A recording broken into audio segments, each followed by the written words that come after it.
नमस्कार दोस्तों, आप सभी का स्वागत करता हूं मेरे इस YouTube channel CID crime stories में। रात के सन्नाटे में जब चांद बादलों के पीछे छिप चुका था, एक काली हवेली के सामने सीआईडी की गाड़ी आकर रुकी।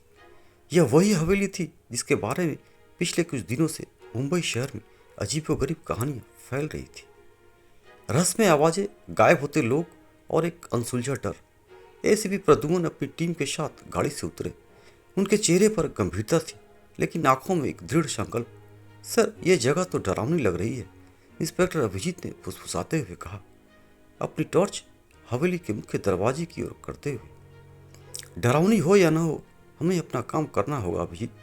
दया कहाँ है? एसीपी प्रद्युम्न ने जवाब दिया, अपनी टॉर्च को हवेली के हर कोने पर घुमाते हुए। वह पीछे की ओर जांच कर रहा है सर, अभिजीत ने बताया, जो हमेशा की तरह तैयार खड़ा था। टीम ने दरवाजा खोला, जिसमें से एक चरमराहट की आवाज निकली, जैसे हवेली खुद उनके आने का विरोध कर रही हो। अंदर घना अंधेरा था और हवा में धूल और पुरानी लकड़ी के गंध घुली हुई थी। उनकी टॉर्च की रोशनी में हवेली का विशाल हॉल सामने आया। मकड़ी के जालों से ढके हुए झूमर, फटे हुए पर्दे और टूटे हुए फर्नीचर। टीम, चारों ओर फैल जाओ, कोई भी चीज अछूत न रहे। अब हर कमरे की तलाशी लो, एसीपी प्रद्युम्न ने आदेश दिया। दया और फ्रेडी एक तरफ गए, अभिजीत और पूर्वी दूसरी तरफ, जबकि एसीपी प्रद्युम्न ने खुद हवेली के मुख्य हिस्से की जांच शुरू की। जैसे जैसे वे आगे बढ़ते गए, हवेली की खामोशी और भी गहरी होती गई। अचानक इंस्पेक्टर पूर्वी के चिल्लाने की आवाज आई, सर यहाँ, यह देखिए। सभी उसकी ओर दौड़े। पूर्वी एक पुराने कमरे में खड़ी थी, जहाँ जमीन पर खून के ताजा निशान थे और पास में एक मुड़ी हुई चाबी पड़ी थी। यह अभी का खून लगता है, दया ने कहा, सावधानी से चाबी उठाते हुए। और यह चाबी किसी तिजोरी की हो सकती है। एसीपी प्रद्युम्न ने खून के निशान का बारीकी से मुआयना किया। किसी की चोट लगी है, हमें जल्दी करनी होगी। तभी समीर पीछे से हाँफते हुए आया, सर, पीछे एक सुरंग मिली है, वो नीचे बेसमेंट की ओर जाती है। सीआईडी की टीम सुरंग के रास्ते बेसमेंट की ओर बढ़ी।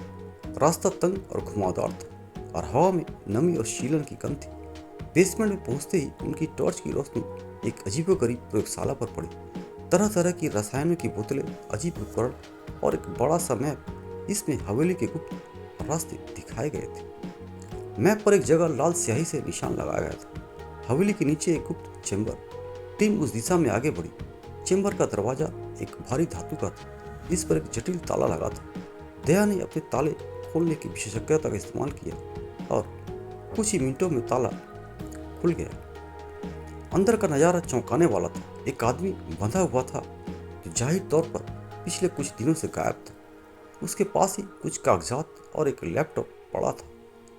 तभी उन्हें पीछे से कदमों से आहट सुनाई दी। एक नकाबपोश आदमी सामने आया, जिसके हाथ में बंदूक थी।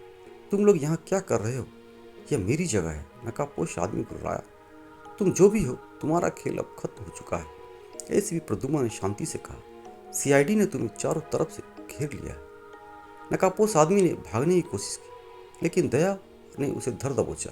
उसे पकड़ने के बाद उन्होंने देखा कि वह शहर का एक जाना माना वैज्ञानिक था, जिसने अपनी काली करतूतों को अंजाम देने के लिए इस हवेली को चुना था। वह अवैध रसायनों का व्यापार कर रहा था और लोगों को अगवा कर अपने प्रयोगों के लिए इस्तेमाल कर रहा था। बंधक बनाए गए व्यक्ति को सुरक्षित बाहर निकाला गया और वैज्ञानिक को गिरफ्तार कर लिया गया। जैसे ही सीआईडी की टीम हवेली से बाहर निकली, सूरज की पहली किरणें आसमान में फैलने लगी थी। काली हवेली अब उतनी डरावनी नहीं लग रही थी, क्योंकि उसके रहस्य उजागर हो चुके थे और न्याय की जीत हो गई थी। दोस्तों, बहुत बहुत धन्यवाद आप सभी का मेरा यह वीडियो देखने के लिए। तो चलिए मिलते हैं एक और नई हॉरर कहानी के साथ। तब तक के लिए एक छोटा सा प्यार भरा नमस्कार आप सभी को मेरी तरफ से। यदि मेरी कहानी आप सभी को अच्छी लगे तो मेरे इस चैनल को सब्सक्राइब करना और इस वीडियो को लाइक एंड शेयर जरूर करना। कहानी आप सभी को कैसी लगी, कमेंट बॉक्स में जाकर जरूर से जरूर कमेंट करना।